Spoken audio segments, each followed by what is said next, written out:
Hello tout le monde, je vous retrouve enfin sur ma chaîne après plus de 2 mois d'absence, 2 mois et demi d'absence même, sans poster de vidéo. Pour ceux qui avaient suivi, vous savez que j'attendais des jumelles. J'ai ensuite été alitée pendant un petit moment et ensuite j'ai accouché prématurément. D'où l'objet de ma vidéo aujourd'hui. Je voulais vous faire un petit peu mon retour sur mon accouchement, vous expliquer comment ça s'était passé et surtout vous partager mon expérience. Alors je vais essayer d'être claire et assez concise. Donc pour vous expliquer, vous l'aviez vu, j'avais été alitée, donc voilà, alitement complet pendant plusieurs semaines. J'avais notamment passé une semaine à l'hôpital où j'avais été sous Tractocil et on m'avait aussi fait la piqûre pour la maturation des poumons des filles. Et c'est avéré en fait qu'à 31 semaines, un petit peu avant, voilà, ça faisait plusieurs jours que j'avais l'impression que ma culotte était mouillée, qu'il y avait de l'eau en fait. Et j'avais rendez-vous avec ma sage-femme le lundi matin, le lundi 16 août au matin. Donc je lui en parle, elle vérifie mon col, elle me dit qu'a priori tout va bien, que ça doit être des pertes ou des... Voilà, de pas s'inquiéter, mais que si je m'inquiète, que je n'hésite pas à appeler les urgences et puis à faire un contrôle. Et le soir arrive, mon copain fait une soirée poker avec ses potes, donc moi j'étais là, voilà, tout se passait bien. Puis je vais me coucher avant que ça se termine et en me changeant et en mettant mon pyjama, je constate encore une fois que ma culotte est vraiment mouillée, mais comme s'il y avait de l'eau dedans. Enfin, c'était voilà, vraiment mouillé avec de l'eau. Donc je regarde un petit peu sur internet, et sur internet, pour voir en fait si on perd du liquide amniotique, ils disent d'aller aux toilettes, de faire pipi, de changer de sous-vêtements et ensuite de s'accroupir et de tousser. Et si on tousse et qu'on constate une tache d'eau sur notre culotte, ça veut dire potentiellement qu'on a percé la poche des os. Donc je fais ça et en effet je constate qu'il y a de l'eau sur ma culotte, comme une petite tache. Du coup là je commence un peu à paniquer, donc j'appelle les urgences. Ils me disent que c'est pas normal de venir faire un contrôle, donc c'était à peu près 2h du matin dans la nuit du lundi 16 au mardi 17 août. Donc de là, j'appelle mon chéri, je lui dis que voilà, faut qu'on aille aux urgences. Nous voilà partis aux urgences gynécologiques, donc de là, on me fait un test, en fait c'est un coton-tige, on vous fait un prélèvement pour voir s'il y a du liquide amniotique ou pas. On attend un petit peu, en attendant, elle me fait un examen, une écho je crois, et en fait elle me dit bah non c'est négatif, a priori il n'y a pas de liquide amniotique, donc ça doit être des pertes ou voilà, il n'y a pas de souci là-dessus. Elle me dit mais par contre on va quand même faire un monito de 30 minutes, c'est la procédure après ce test pour voir si les bébés vont bien, etc. Donc elle m'installe, on fait le monito de 30 minutes, tout se passe bien jusqu'à peut-être 5 minutes avant la fin du monito, il y a les filles qui font une petite chute cardiaque, donc on le voit au monito. Donc elle revient me voir, elle me dit bah voilà les filles ont fait une chute cardiaque, bon ça arrive régulièrement pour les bébés, il n'y a pas d'inquiétude à avoir, mais la procédure c'est qu'on refasse un monito de 1 heure et puis après pas de souci, vous rentrerez chez vous.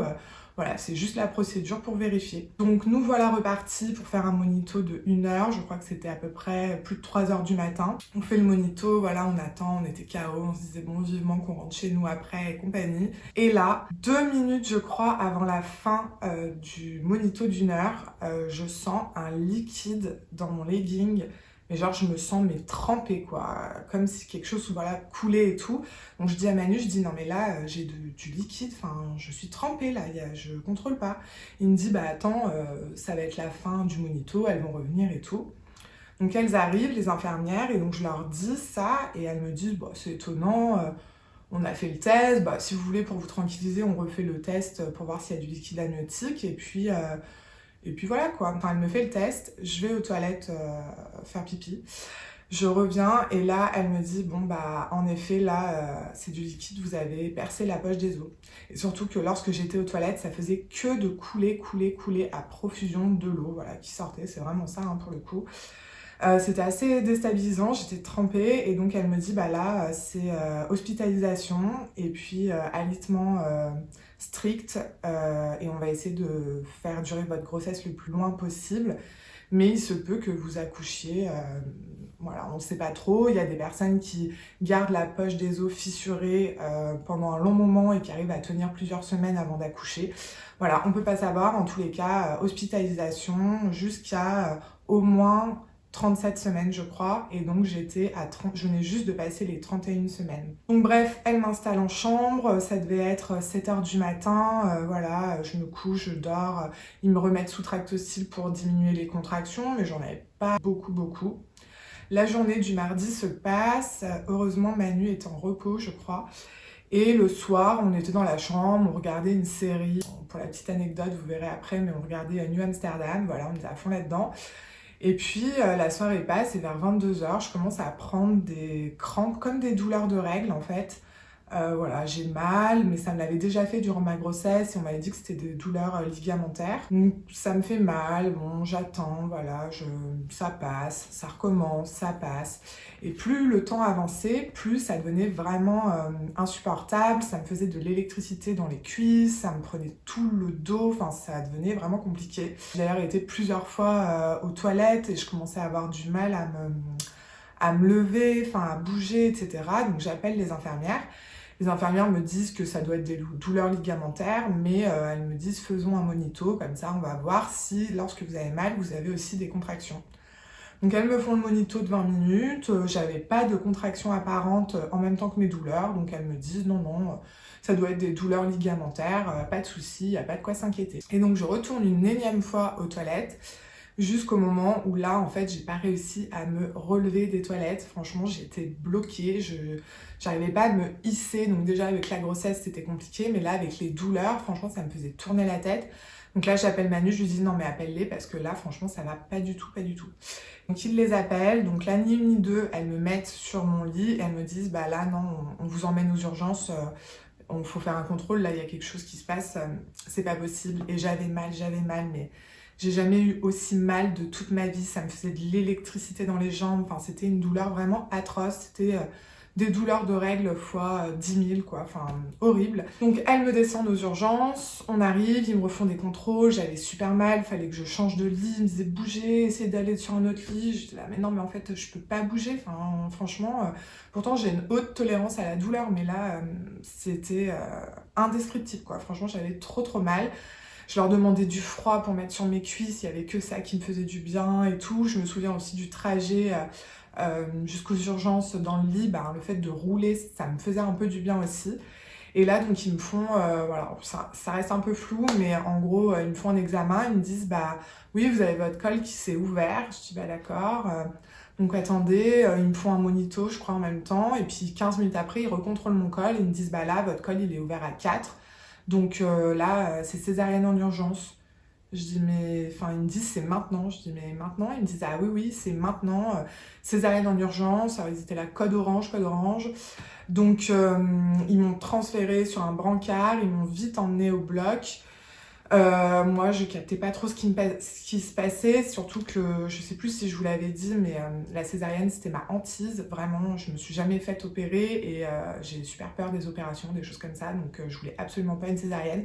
Mais là, on n'avait pas le choix parce que le travail en fait avait commencé de lui-même et Nina était en siège et comme elles étaient petites et prématurées, c'était trop dangereux d'accoucher par voie basse. Et après coup, honnêtement, j'ai tellement eu mal pendant à peu près 1 heure que je sais pas si j'aurais eu la force en fait d'accoucher des deux. D'un côté la césarienne, le fait est qu'on n'a rien à faire et bon c'est un peu déstabilisant, mais l'un dans l'autre je me dis si ça s'est passé comme ça tant mieux parce que voilà c'est difficile de savoir quoi penser. Donc bref, il m'emmène au bloc, sauf que Manu n'avait pas eu il venait juste d'avoir sa 2e dose de vaccin, donc du coup pas de passe sanitaire, donc ils savaient pas trop s'ils allaient le faire rentrer. Moi je leur dis non mais il faut que mon conjoint y vienne, enfin absolument là je me voyais vraiment pas affronter cette épreuve toute seule. Au final, il a quand même pu venir à force que je les harcèle en fait pour qu'ils viennent. Franchement, les équipes étaient au top, vraiment hyper gentilles, adorables. Du coup, on me fait l'anesthésie, ça pareil, ça me faisait super peur de base, mais en fait, dans le feu de l'action, ça s'est passé tellement vite que hop, ils m'ont mis, on se met sur quelqu'un, ils nous piquent, enfin, ils nous anesthésient la zone et ensuite ils nous font l'anesthésie. On a un grand champ bleu devant nous, voilà, et tout se passe hyper vite vu qu'on était en code orange, il fallait absolument se dépêcher pour que les petites arrivent. Voilà, ils m'ont fait la césarienne, les filles sont sorties, on les a à peine entendues crier. Elles ont tout de suite été emmenées en néonat pour avoir des soins. Et heureusement que Manu était à côté de moi parce que vraiment c'était très long malgré que ce soit rapide. Moi j'ai fait un effet un peu indésirable à l'anesthésie. En fait, j'avais des tremblements dans tout le haut du corps, donc je faisais que de trembler comme ça, je tremblais, je pouvais pas contrôler, j'avais froid, je tremblais, donc je ne sentais plus mes jambes et je tremblais en haut du corps, donc c'était assez sympa. J'essayais vraiment de me mettre dans ma tête, alors des fois je parlais à Manu, et des fois je me mettais dans ma tête, je m'imaginais d'être dans un chouette endroit, enfin c'est des choses qu'on fait en hypnose, donc voilà, je refaisais toutes ces choses que j'avais eu faites en hypnose avec Eugénie Leclerc d'ailleurs, dont je vous avais parlé dans une de mes anciennes vidéos. Donc j'essayais vraiment d'être concentrée là-dessus, de pas trop faire attention à ce qui se passait. Rien que de me dire que j'étais en train de me faire ouvrir le ventre et les entrailles, ça me faisait super peur. En plus, voilà, je tremblais. Enfin, franchement, c'était un long moment. Et je dirais que le plus long, c'est quand ils vous recousent, parce qu'une fois que les bébés sont sortis, c'est assez rapide. En revanche, le temps de vous recoudre, c'est hyper long. Enfin, moi, ça m'a semblé une éternité. Surtout que Manu, du coup, lui est parti. Au début, on lui a dit qu'il pouvait voir les petites. Finalement, il a été informé tout le monde que j'avais accouché, etc. Donc voilà, pour la petite anecdote et la petite blague un peu fun, pendant qu'on faisait la césarienne, à un moment, les équipes, il y a quelqu'un qui disent on va clamper. Et nous, on était tellement à fond dans New Amsterdam, série médicale, enfin voilà. Et à chaque fois, dans ces séries, quand ils disent on va clamper, c'est parce qu'il y a une hémorragie. Et du coup, moi, je me retourne vers l'anesthésiste et je lui dis oh, je fais une hémorragie. Et il me dit non, non, pas du tout, et tout. Voilà, c'était pour la petite blague du moment un petit peu drôle. Il a dû se dire mais qu'est-ce qu'elle a celle-là. Enfin bref. Du coup, après ça, ils m'ont emmenée en salle de réveil. Là, j'ai attendu, je sais pas, honnêtement, peut-être 1 heure, le temps de ressentir mes jambes. Donc ils venaient toutes les 10 minutes me dire bougez vos pieds, bougez vos jambes, levez vos jambes. Et franchement, la sensation de ne plus avoir possession de ses jambes, enfin c'est trop bizarre. Je m'étais jamais faite anesthésier de ma vie et c'est vraiment particulier. En plus de ça, j'avais toujours les tremblements, j'avais hyper froid et ils venaient me voir, ils me disaient mais reposez-vous, bah reposez-vous, je suis en train de trembler de tout mon corps, enfin de la moitié de mon corps. Le reste, je le sens plus. Je viens d'accoucher, faut que j'accuse encore de tout ça parce que clairement, ça s'est fait. Mais voilà, à la base, on allait aux urgences pour un contrôle où non, je perdais pas de liquide amniotique. Au final, un jour après, je me retrouvais à accoucher en urgence. Donc ça a été un peu pas traumatique, mais voilà, il a fallu accuser le coup et j'ai mis plusieurs jours même semaines à me rendre compte de tout ça. C'est vrai que lorsqu'on accouche d'une césarienne, je pense qu'on n'a pas ce travail psychologique du fait que voilà, on est en train d'accoucher, on pousse, on fait ce travail-là, et enfin le bébé arrive, là en gros on vous ouvre, hop, ça y est, les bébés sont là. Je me suis pas sentie maman dès le départ, enfin, il a fallu que je me pose, que voilà, que ça se concrétise jour après jour, parce que c'est vrai que ça a été quand même un choc cet accouchement et c'était tellement inattendu. Enfin, tous mes proches, tout le monde, Manu, moi, on était vraiment voilà, abasourdis par le fait que ça y est, c'était là. Après tous ces mois, bam, d'un coup, j'avais accouché. Voilà. Après, c'est vrai que maintenant, je me dis que si ça s'est passé comme ça, c'est que ça devait se passer comme ça, et tant mieux. Comme je vous ai dit, je sais pas si j'aurais pu, avec la douleur que j'avais, je me serais pas vue accoucher par voie basse, donc je ne regrette pas forcément d'avoir eu une césarienne, je me sens pas, voilà, j'y pense pas, enfin je me dis ça a été comme ça s'est passé comme ça, c'est le principal, c'est que les filles aient pu sortir comme il faut et qu'elles aient pu être prises en charge le plus rapidement possible. Ensuite de ça, lorsque j'ai pu reprendre un peu connaissance, rebouger mes jambes, etc., ils nous ont emmenés voir les filles qui avaient tout de suite été en néonat. Donc elles étaient intubées pour l'une, elles étaient sous respirateur, elles étaient perfusées, enfin la totale, en couveuse, etc. Moi, ils m'ont emmenée dans mon lit, donc clairement, je les ai à peine vues, enfin je leur ai à peine touché la main, mais j'étais encore complètement dans le brouillard avec l'anesthésie et tout, donc c'était pas hyper concret. Je suis rentrée dans ma chambre, je me suis couchée Et le lendemain, j'ai pu aller les voir, commencer à profiter et à me rendre compte que ça y est, j'étais maman et que j'avais 2 petites poupées à m'occuper. Voilà, du coup, les filles sont nées le 18 août à 00:33 et 00:34. Ça s'est passé hyper rapidement. En gros, je crois qu'ils ont mis 30 minutes pour, même pas, pour faire sortir les 2, depuis la prise de décision de la césarienne à la fin de la césarienne. Concernant le après, au niveau de la césarienne, moi j'avais lu malgré tout que il fallait se lever le plus rapidement possible si on voulait récupérer. Donc dès le lendemain matin, en fait, je me suis mise debout et j'ai fait quelques pas pour aller aux toilettes. Bon, je me suis d'abord mise debout, je crois, je me suis recouchée et ensuite j'ai fait quelques pas pour aller aux toilettes dans ma chambre. Voilà, c'était hyper douloureux. Enfin, j'avais l'impression d'être dans le corps d'une mamie de 90 ans, clairement. Je marchais tout doucement. Enfin, pour s'asseoir, fallait se tenir, etc. Enfin, c'était... voilà, c'est une opération. Donc après, faut se remettre. Moi, c'est vrai que j'avais demandé à une amie, à ma maman, de me faire du Reiki. Donc je me suis rétablie assez rapidement. Au bout de 2 jours, je remarchais sans fauteuil. Les premiers jours, j'allais voir les filles en fauteuil, soit mon conjoint m'emmenait, soit les infirmières, etc. Après, voilà, à partir du vendredi, j'ai pu marcher. Alors, je marchais hyper doucement, c'était encore douloureux, fallait pas trop que je reste non plus trop debout. Mais au moins, je marchais et je me suis rétablie très très vite au final de ma césarienne. Ce qui a été le plus long, voilà, c'est par exemple, moi normalement je dors sur le ventre ou même sur le côté. Bah là, dans le lit, pour se tourner d'un côté à un autre, enfin, ça fait mal, c'était assez douloureux.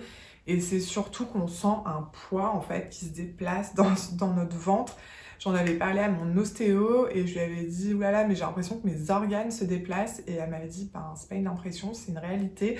Voilà, faut le temps que ça se remette. Et là, pour l'instant, il y a tout qui est comme ça là-dedans. Donc c'est tout à fait ça, ce poids de pesanteur que vous sentez quand vous vous tournez d'un côté ou d'un autre. Donc ça, c'est le truc un peu particulier. La cicatrice aussi, tout le monde enfin les infirmiers, etc. me disent vous avez une belle cicatrice. Moi, j'ai mis un petit peu de temps à la regarder. Voilà, je craignais un petit peu. C'est vrai que c'est assez grand quand même. Enfin, c'est à peu près grand comme ça. C'est assez fin, mais bon, au début, c'est un peu boursouflé, c'est rouge, c'est enflé. Il y a les points, etc. Donc j'avais du mal aussi à appréhender mon corps pour le coup après l'accouchement et même toujours maintenant d'ailleurs, mais ça va mieux. Mais voilà, c'est assez particulier pour le coup d'avoir une cicatrice comme ça et de devoir prendre son temps pour se remettre petit à petit. Voilà un petit peu pour vous raconter mon expérience sur mon accouchement prématuré par césarienne. J'espère que j'ai répondu un petit peu, enfin j'ai essayé de répondre aux questions que vous m'aviez posées aussi sur Instagram par rapport à ça, au niveau de la césarienne, comment je l'avais appréhendée, comment je m'étais rétablie, etc. Si j'ai oublié des choses, n'hésitez pas à m'écrire en commentaire et puis je vous répondrai avec grand plaisir.